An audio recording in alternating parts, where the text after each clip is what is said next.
Hexters is a city-building strategy action game, and the developers list their inspiration from games like Darwinia, Settlers, and Anno, as well as films like Tron.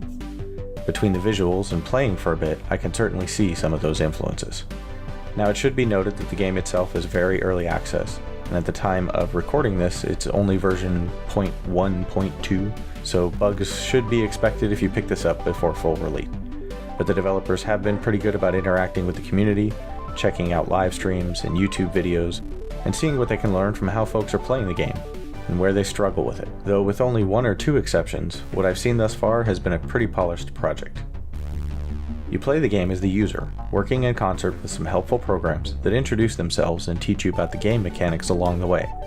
As with other city building and strategy games, you'll need to collect resources from the surrounding area, and after the first couple of levels, protect your base from a scourge of virus-like programs that come at you from various hives around the map.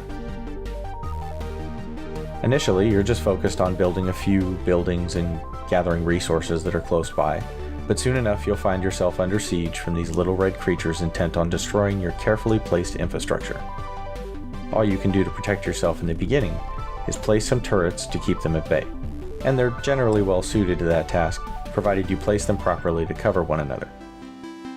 Although, after a while, you'll get an opportunity to build a bunker, which is a sort of barracks that allows you to train a limited number of Hexters as a sort of squad of Marines that can then go out and decimate the hives at your command.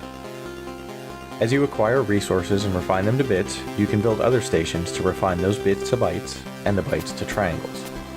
Each of these more advanced resources will be needed to craft more advanced structure.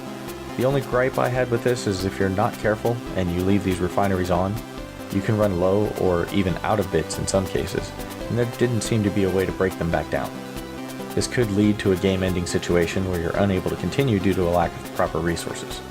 Though on the third level, this did seem to be addressed somewhat with the addition of a mine that had what seemed like an endless supply of bits that could be mined, but I'd still appreciate a way to break down resources.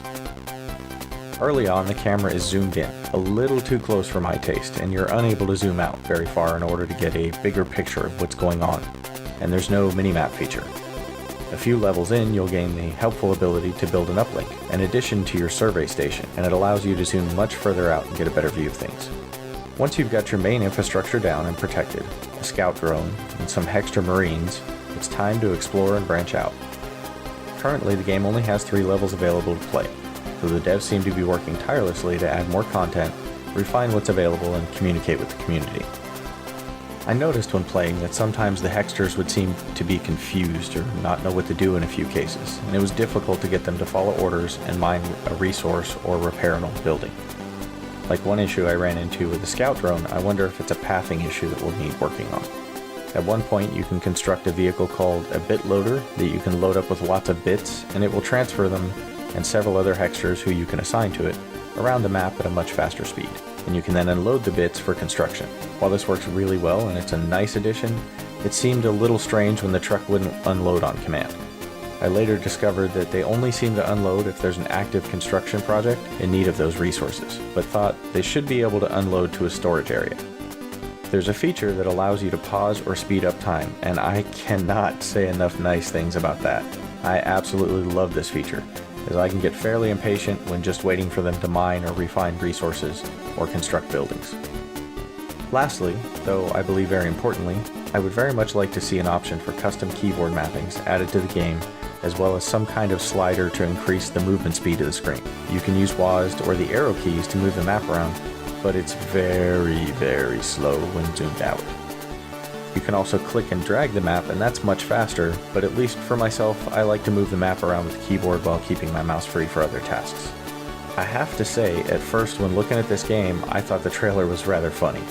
The game itself looked simple enough, and because of the types of games I usually play, I expected this wouldn't hold my attention for too long past the initial curiosity phase.